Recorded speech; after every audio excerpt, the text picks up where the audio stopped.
Last year, I had a neighbor who was also my friend. She'd been my friend since I was 2 years old. Her name is Jalissa. Her mom and grandmother were also very close with my parents.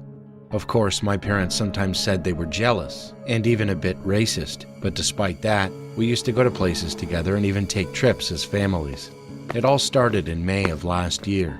I began to feel like Jalissa was avoiding me at school. I brushed it off at first. Around that time, my dad's car suddenly broke down.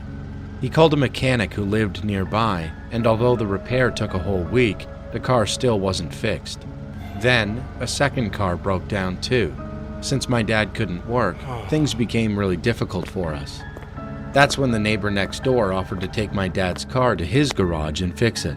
He test drove it and even went pretty far, and it seemed perfectly fine. But that night, I was looking out the window, watching my dad drive home. The moment the car pulled into our front yard, it stopped. It had broken down again. My dad was shocked. Everyone thought it was strange. The neighbor took the car back again and attempted to fix it once more, but another week passed and we had no money left. My dad went to see someone named Ro Ko, who was a psychic. What that person told him completely shocked him. I didn't know anything about it for a few days. A few days before my exams, my parents took me somewhere and I could tell something was wrong between them. But they left me sitting in the car. Later, I found out it was the psychic's house.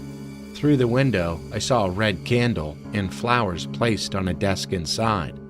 My mom told me it was a sacred place. We went back to see the psychic a few more times. Afterward, my dad asked me, "Do you know why we went there?" I said no. Then he told me, "The reason we went is because your best friend Jalissa's mom poured a dead person's bodily fluids into our front yard. It was terrifying. She's been trying to break our family apart since 2015. That's why your mom's foot hurt back then. And in 2019, when my foot hurt and I had to go to the hospital, that was because of her too. She's done all kinds of things. In February 2024, she sprinkled liquid from a corpse she got from a mortuary into our yard. She was trying to make your mom and me fight and go crazy so we'd break up. She wanted to be with me. She always thought we were wealthy. The reason I had to go to the hospital for surgery was because of her. She put a curse on your mom, but your mom is strong." My dad looked terrified. He said she poured a strange, sticky liquid in our yard to let evil spirits into our home. She believed that if my dad stepped on it, his legs would rot. For 9 years, day and night, she had done all kinds of things. All my parents' fights and problems, he said, were because of her jealousy. Now the psychic Ro Ko has given us something protective to bury in our yard. But my dad still has nightmares every night that Jalissa's mom and her new boyfriend are plotting something. Our family is doing well now, but we don't talk to Jalissa's family anymore. And I don't keep in touch with Jalissa either. Sometimes I miss her because she used to be my friend, but I think things are better this way. Hi Wanzi, I've been a fan of your channel since I was in 9th grade, and now I'm a college student.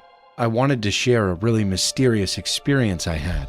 You can call me Rini. I live in India, and back then we moved often because of my dad's job. Eventually, he was transferred to Dehradun, the capital of Uttarakhand. Dehradun is known for its lush greenery, pleasant weather, and relatively safe environment, so my parents quickly fell in love with the city and we ended up living there for quite a while. That's where I experienced something truly strange. This happened in 2016, when I was in 4th grade, right at the start of summer vacation. One day, my friend, who I'll call S, came over because her parents were busy with work. We were extremely bored and just wandering around the garden with nothing to do. That's when we noticed something large flying in the sky. It was glowing and looked pure white. At first, I thought it was just an insect, but when I looked more closely, it looked like a tiny human figure. I could hardly believe what I was seeing. It honestly resembled a fairy, with a thin, almost fragile-looking body and very large wings that appeared slightly worn. If I had to guess, it was probably around 13 or 14 inches tall. I thought I must be hallucinating, but then my friend said she could see it too. We both screamed at the exact same time. We were so startled that we pinched each other to make sure we weren't dreaming. When we quickly grabbed a phone and opened the camera to take a picture, it had already disappeared. The memory is still incredibly vivid to this day. I even drew a sketch of what I remember it looking like.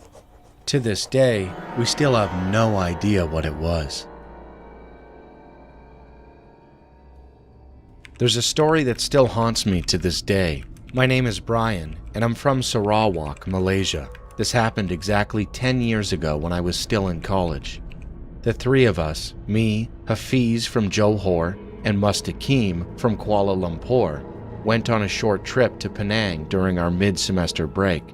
After we arrived, we spent the day wandering around and sightseeing. That's when the incident happened.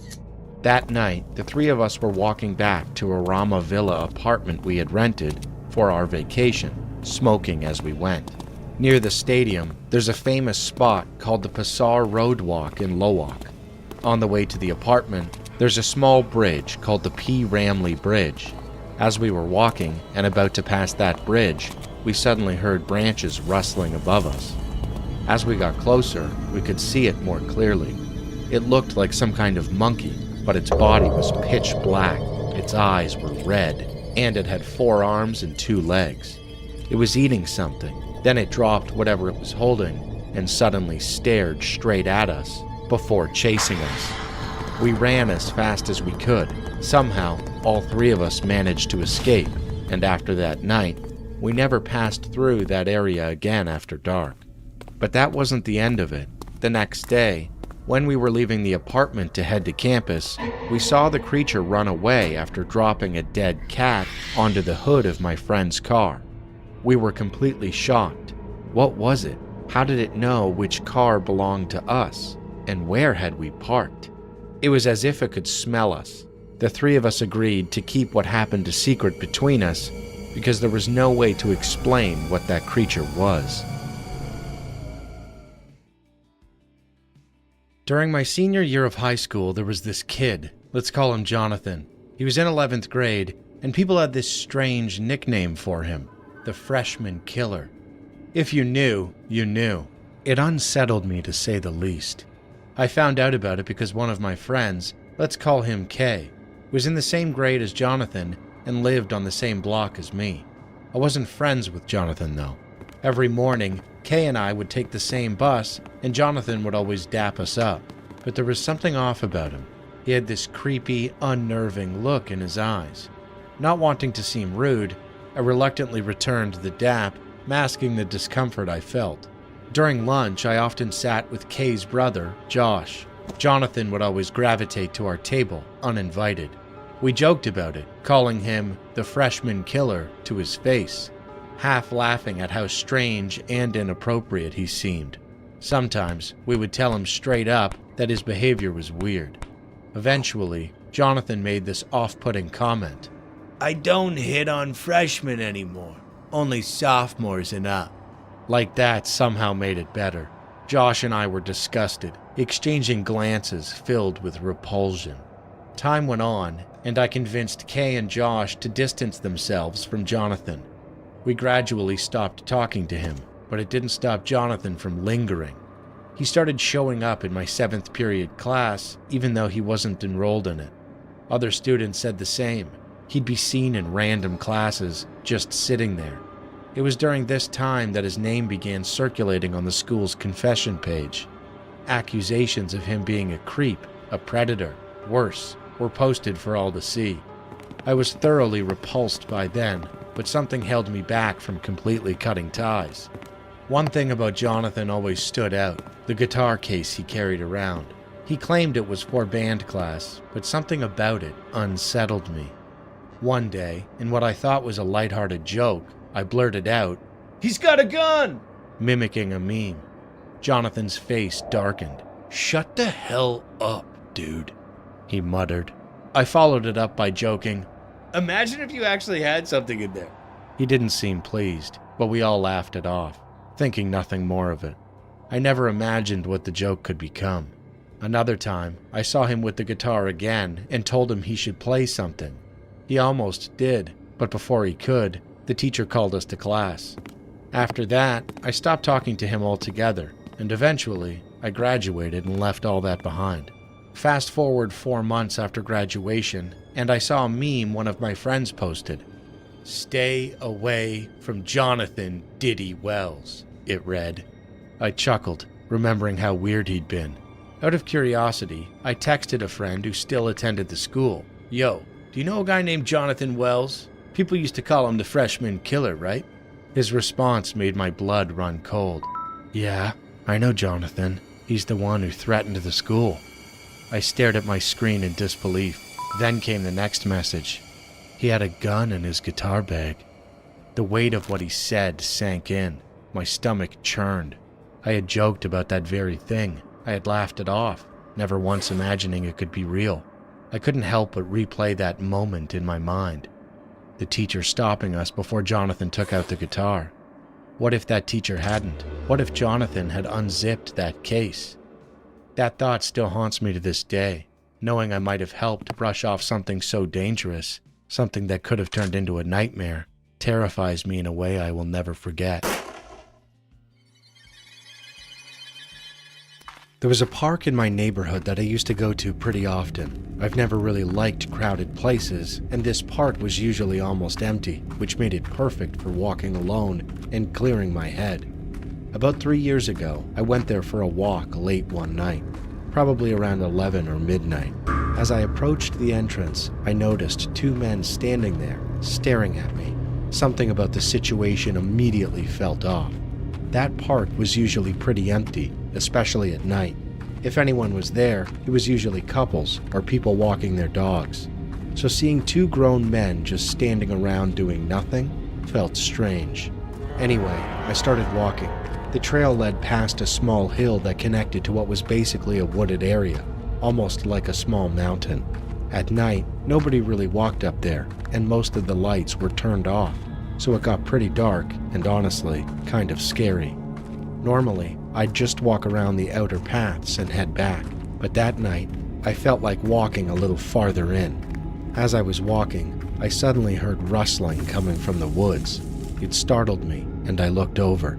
There are usually small animals around there, so at first, I assumed it was just that, but then I noticed something white in the darkness. I turned on my phone flashlight and pointed it toward the sound, and that's when I saw them.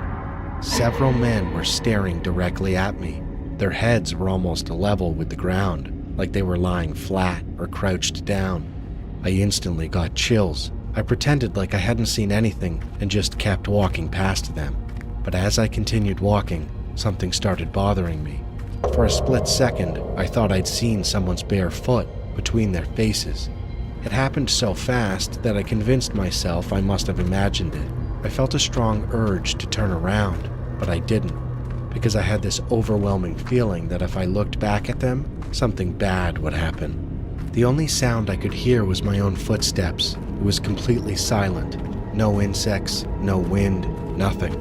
Even without turning around, I somehow knew they were still there, watching me in that same prone position. I left the area as quickly as I could and took the long way back home. I debated calling the police, but the situation felt vague. What if they were just messing around in the woods? I didn't want to overreact. So I went home and eventually fell asleep.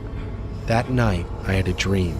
In the dream, I was walking through the same park again, and from inside the woods, a man was running toward me, except he only had an upper body, no lower half. He was crying while staring directly at me. I woke up, gasping for air, my heart pounding like crazy. I could clearly remember his face, but I had no idea who he was. The next day, I finally reported what I'd seen to the police. They said they would check the area, but I never heard back from them. When I went back to the park sometime later, there was no sign that anything had ever happened. There was no disturbance. I was too afraid to go deep into the woods. And honestly, after that night, I stopped going to that park altogether.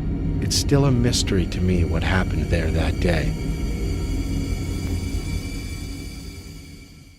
I was 10 years old when this happened. My mother had gone to a wedding with her sisters, and it was already past 1 a.m., but she hadn't come home yet. Back then, I couldn't sleep without her around. I kept waiting, my young mind restless, the silence of the night stretching on. Cell phones weren't common in the 90s, so I had no way to contact her.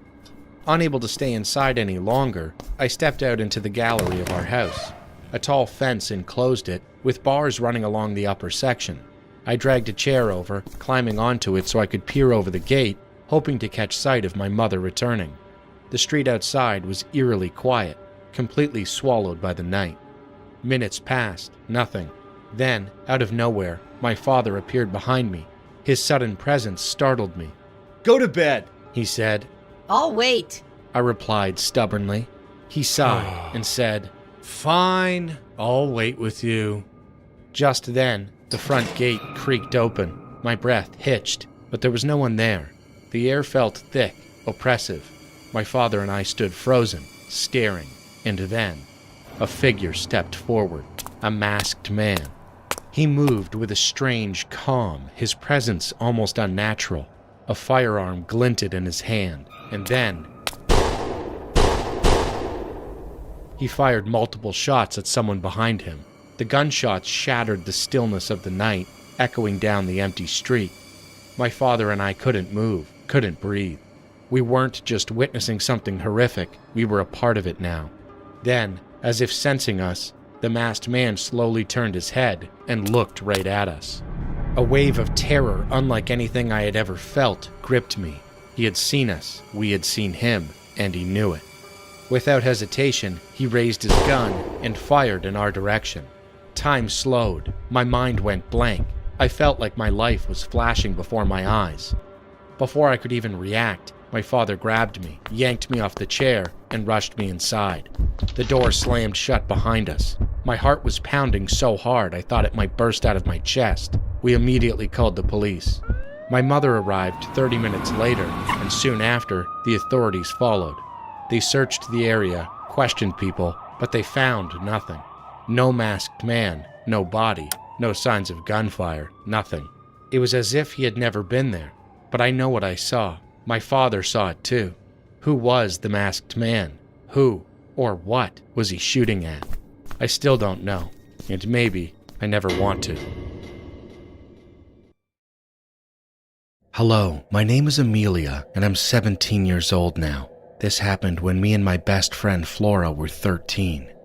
We grew up in a small village in the UK and spent that summer hanging out in the local, slightly secluded park with our friends Callie, Adam, and Tommy. Telling this story still gives me chills. This was in the summer of 2020, the height of COVID-19, when hardly anyone was outside. Flora, Callie, and I rode our skateboards every day and knew the park's hidden spots like the back of our hand. As summer went on, we started noticing a tall man in his late 50s, gray hair, yellow-tinted biking glasses that made his face look sunken, and deep red gloves. He was unmistakable. He rode a bike on the gravel trail that looped the park, and we kept seeing him at the same time every day when we met up. The first time he approached us, he said, "Hi, kids. I've seen you playing around here quite a lot recently." Flora and I jumped. Callie and the boys turned to face him. His voice was low. "Are you having fun?" he asked. We nodded. He waved and rode away, saying, "I'll see you around." A few days later, we tried to ignore him, thinking he was just an odd, lonely local. Then Adam swore he saw camera flashes and yellow-tinted glasses in the bushes, and that reminder made us uneasy. Not long after that, he sat on a bench across the field with a camera around his neck, smiling and waving at us. He called out, "I'll see you later," and we hurried home that evening. The next morning, we messaged in our group chat, terrified that he might be taking pictures at the park. Flora and I decided to hang out at her house instead. On the walk to the corner shop to grab lunch, we looked up and froze. There he was, walking out of the shop, carrying groceries in his red, gloved hands. Without greeting us, he said, "See you very soon, girls." his grin stretching impossibly wide before he rode away. Petrified, he sprinted back to Flora's, locked the door, and messaged the others to come over. Soon, everyone arrived and we barricaded ourselves in the living room with blankets and sleeping bags. We tried to watch movies and joke around, but the fear kept us on edge. Around 10 p.m., while the house was quiet and rain drummed outside, Flora and I stayed awake, whispering under the covers. Then, faintly at first, we heard bicycle bells, and then tires and brakes screeching outside our front door. Tears pricked my eyes. We woke up everyone. From the other side of the door came frantic, hard knocking and a low voice. See you inside. The pounding got louder and angrier. Adam whispered, Where is a phone? Callie crawled across the floor and grabbed Tommy's phone.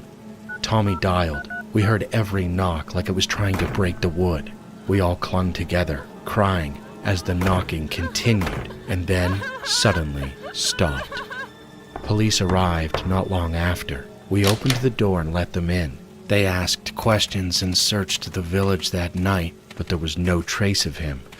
He was never found. He's become Red Glove Man in our town, a name we'll never forget, and a story that still sits at the center of every summer memory we have.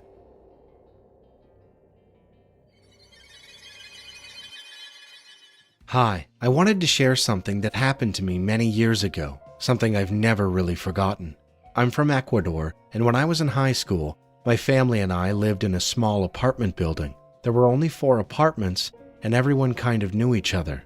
One night, a girl from the last apartment, who lived with her father, knocked on our door.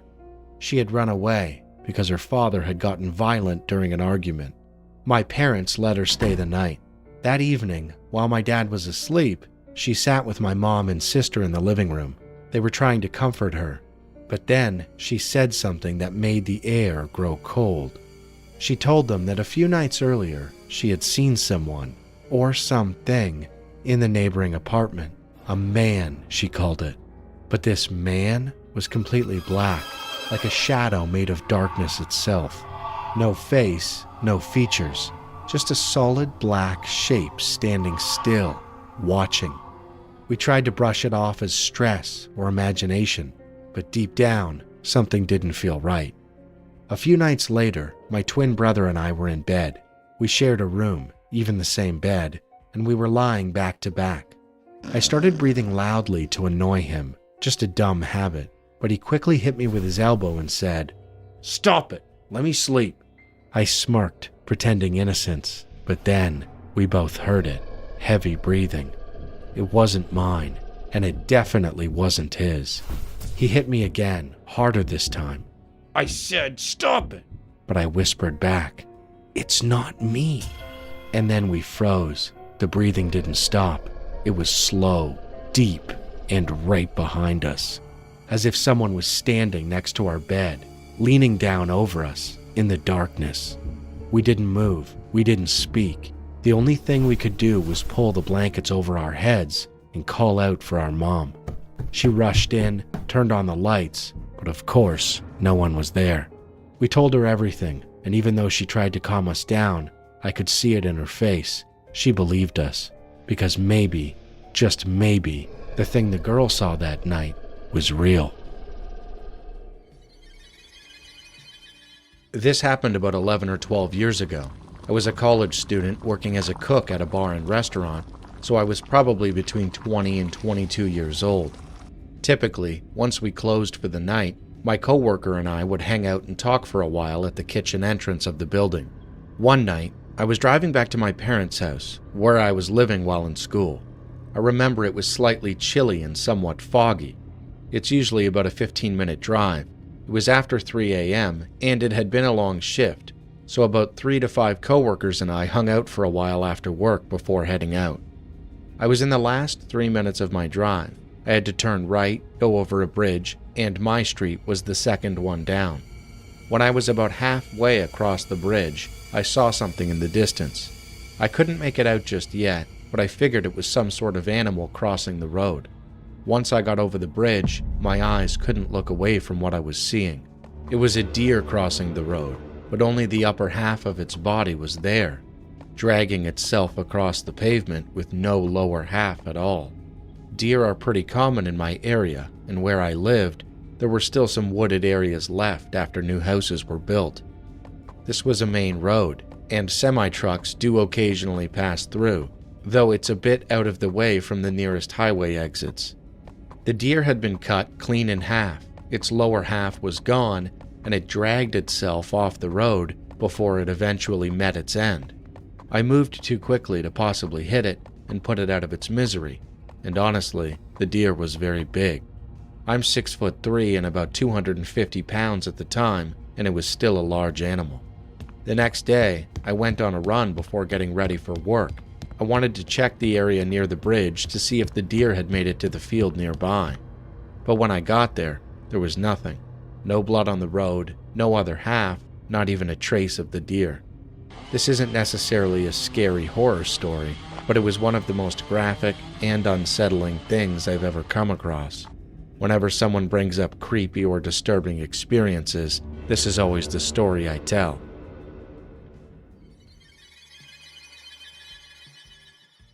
This happened in the middle of November 2023. I was 17.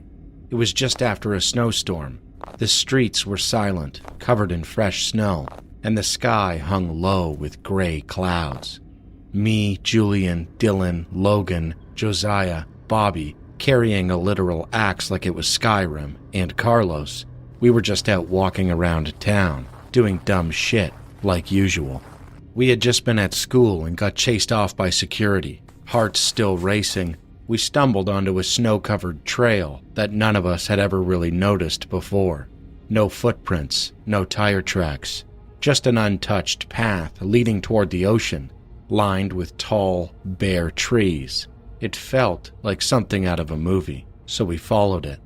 At the end of the trail, tucked away in the woods, was this old shed. It looked abandoned as hell. Half the paint was chipped off, the windows fogged with condensation, the wood all weathered and gray. The whole area was dead silent. No birds, no wind, nothing, just us. Julian and I were the first ones to walk up to it. There wasn't any weird smell. No dead animal stench or anything, just cold, still air. We tried the door, but it was frozen shut. It didn't budge. That's when Dylan, Josiah, and Logan caught up with us. They were hanging back at first, just taking a break, but eventually we all circled the shed. There was a window on the right side, kind of high up. Dylan managed to slide it open and crawled in first. Logan followed him. Josiah was getting ready to go in next. That's when we saw it. Something, or someone, peeked at us from behind the shed. It was a human-like shape, but there was white fur, or maybe pale skin, around its head. Doberman-style ears, big, dark-rimmed, human-like eyes that didn't look right.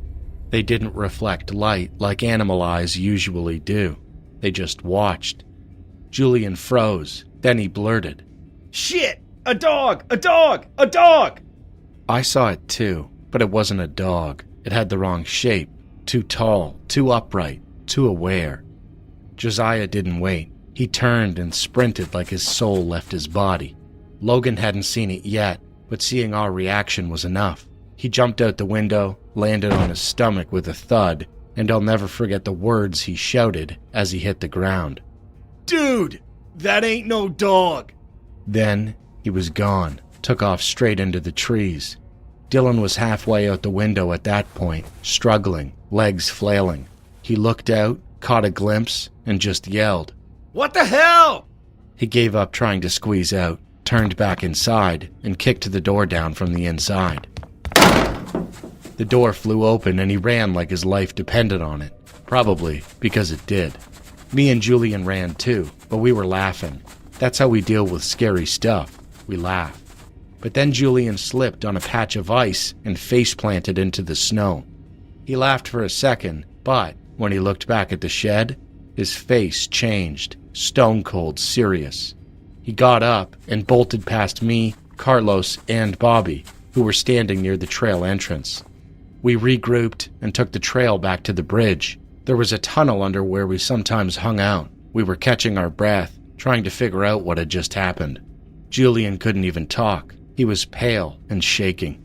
Logan tried to explain everything to Bobby, Carlos, and Josiah, who hadn't seen it clearly. Dylan had seen it too, but he barely said a word. He was still trying to make sense of it. 1 year later, in the summer of 2024, a few of us, me, Julian, Bobby, and Carlos, decided to go back. We found the shed again, but it was different, bigger, renovated, new wood panels, no condensation, fresh paint.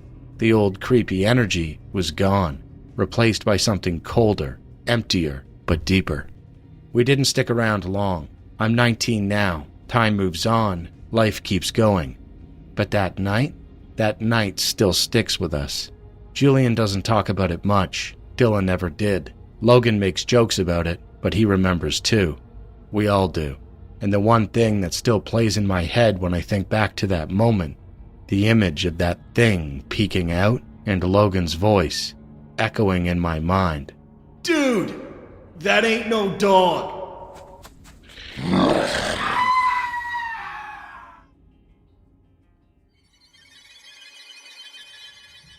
Hello, my name is Rian. I'm a girl and this experience isn't mine. It happened to my sister. I'm currently 17 years old. This situation happened when my sister was very young, about 5 or 6. It was our relative's birthday party.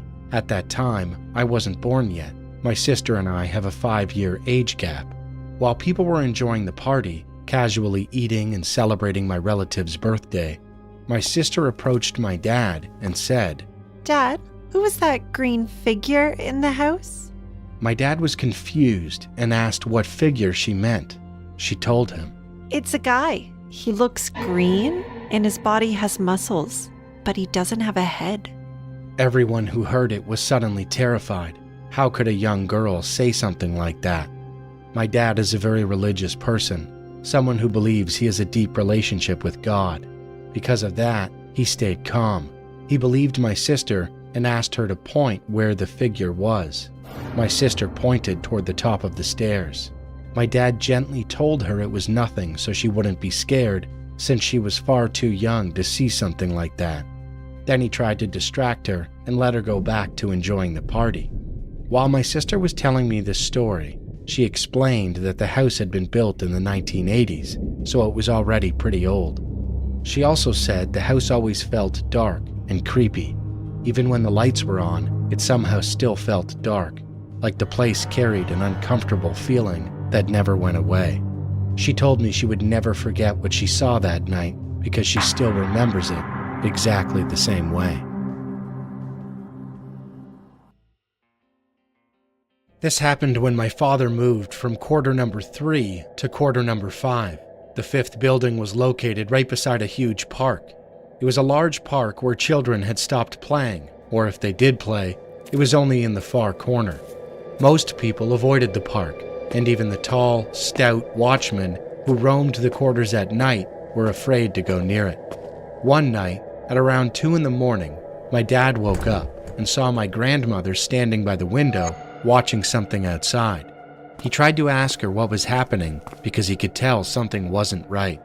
My grandmother told my father to stay quiet and pointed her finger toward the park. In the distance, what my father saw gave him chills for the rest of his life. He saw a seesaw going up and down, and the swings moving back and forth all by themselves. My father watched in horror as the swing and the seesaw continued their ghostly motion. Later, people said that a Christian family had lived in the quarters a few years earlier and had a young child. The boy was mischievous and spent most of his days playing in that same park. One day, while he was playing there, a terrible accident happened. The seesaw came down and fatally struck him in the head. This story truly scared both my father and me. Since that incident, the large park that was once full of people has remained strangely quiet. And sometimes, the only sound you can hear is the slow creaking of the seesaw and the swings moving in the empty park.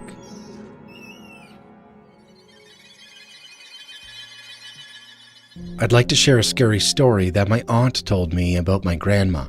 For some context, this story took place back in Vietnam not too long after the Vietnam War. My grandma was 6 years old and lived in a very old house. The house had been built over an area where many people died. Back then, Vietnam was a very poor country, and people didn't always have the time or resources to find and bury all the bodies after the war. Some were simply left where they fell, and houses were later built over the land where they had died. One night, my grandma attended a family gathering. Relatives had gathered in her house to celebrate and chat. My grandma, being a child, went off to play with her cousins and mind their own business. After a while, her uncle called for my grandma, but she didn't come. She was missing. After a few minutes of calling her, her relatives started to worry. When they asked her cousins where she was, they said they didn't know. Everyone quickly began searching everywhere for her. Almost an hour passed before her uncle finally found her, crouched behind a door. He asked her why she didn't answer when he called her. She slowly looked at him with bloodshot eyes. Then she replied in Vietnamese, "How dare you speak to me like that? Do you know how old I am compared to you?" Her voice was not her own. It sounded that of a grown woman. Her uncle tried to talk to her and reasoned with her, but she kept shouting at him in a crazed manner. Worried, her relatives reached out to a shaman. He was very old and had apparently rid people of spirits and possessions his entire life. He took one look at my grandma and immediately frowned. "This child is possessed by a very old spirit," he said. "If we do not remove the spirit, her soul will be lost forever." The old man told her uncle to bring her to his home in the mountains at midnight, and then he left. Until then, my grandma just sat in the same corner, mumbling to herself. When the time finally came, her uncle tried to get my grandma to leave the house, but she resisted. It was as if the spirit knew what they were planning to do. It knew they were going to drive it out. Her uncle, with the help of several relatives, had to basically drag my grandma to the shaman's house. She screamed the whole way and refused to walk. But when they reached the shaman's yard, my grandma suddenly started moving on her own. She slowly began walking inside the house on her knees. The spirit was clearly trying to resist. It was as if some invisible force was pulling her into the house. When they got inside, the shaman told them that the spirit was very powerful. He said he was already old and weak, and if he performed the exorcism, he might die. But the shaman was willing to do it anyway. According to him, he had spent his entire life doing this work, and letting my grandma die now would make his life's work meaningless. My grandma was placed in the middle of the room. Papers covered the walls, each one with strange symbols written on them. She remained on her knees. In front of her was a long sheet of paper that stretched across the floor toward the shaman. At each corner of the room, there were small piles of salt.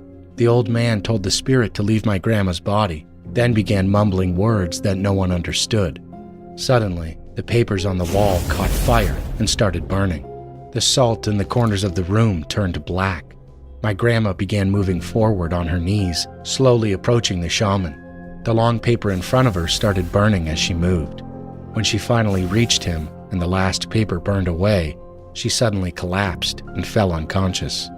After that night, she was never possessed again, but the shaman died shortly afterward.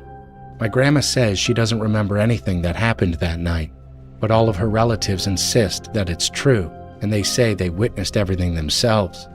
Apparently, after the incident, my grandma gained what they call a third sense. She could supposedly feel when spirits or strange energies were nearby, and whether they were good or bad. Honestly, I don't know much about spiritual things, but while my aunt was telling me this story, I kept getting goosebumps the entire time. This happened back in 2019 when my family moved to a small rural town in Pennsylvania. The move happened pretty suddenly because of my dad's job, and the house we moved into was an old standalone place, right next to the woods. For a while, everything was completely normal, until one day, we heard the sound of glass shattering coming from the attic.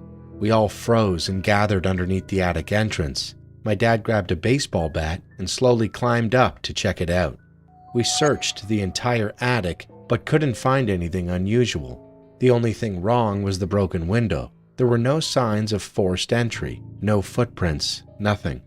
After coming back down, he looked unusually serious and said to my mom, The way the glass broke, it kinda looks like someone smashed it from inside the attic and went out. My mom immediately went pale and told him that made no sense. If someone had climbed out through the attic window, there should have been marks on the roof or around the house, but there was absolutely nothing. We never figured it out. A few days later, I was walking down the hallway when I noticed the attic door slightly open. I called my dad again, and when he went up this time, there was a horrible smell, like a strong ammonia, almost like someone had urinated up there. But again, no signs of anyone being there, no stains, no evidence. At that point, my dad actually started suspecting me, telling me to stop messing around. I swear I hadn't done anything. That night, I noticed a document file on my computer desktop that I'd never seen before. When I opened it, there was only one sentence written inside: "A spirit pissed in the attic." I just sat there staring at it. Who the hell would even do something like this? I assumed my younger brother was pulling some stupid prank, so I confronted him. But he started crying, insisting he didn't do it. So then, who did? I almost typed back into the document asking, "What do you want?" But I stopped myself and just deleted the file. Things stayed quiet for a while after that. Then one day, my brother suddenly screamed. We found him collapsed beneath the attic entrance, crying hysterically. When my parents asked what happened, he said he saw someone through the slightly open attic door. He said it looked exactly like me, but its entire body was covered in white fur, and its mouth was stretched unnaturally wide across its whole face. According to my brother, it leaned toward him and whispered, Your brother is dead. Then it smiled. My dad rushed up to the attic again, but, like every other time, nobody was there. My brother was shaking uncontrollably and had to be taken to the hospital. Thankfully, he wasn't physically harmed, but he suffered serious psychological effects for a long time afterward.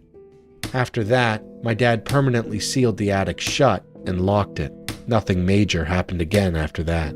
But one night, while I was outside, I looked up at the attic window and noticed something strange. It looked like a dim red light was glowing from inside. The problem was, there was nothing up there that could produce light. We didn't go up to check. The next day, the red glow was gone, and everything looked normal again. My dad even tried researching the history of the house, hoping to find out if something had happened there before, but he never found anything meaningful.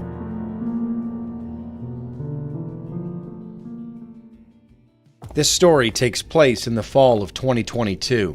Lakeside Park was about a 30-minute walk from my apartment, a beautiful park right next to a lake. I usually went there at night to walk. There weren't many people there, so I enjoyed the quiet alone. One night, I was sitting alone on a bench in the park, playing on my phone. The fog was thick and eerie, and I was watching a horror anime. Then, I heard someone walking. At first, I didn't pay attention, but suddenly, the air felt warm.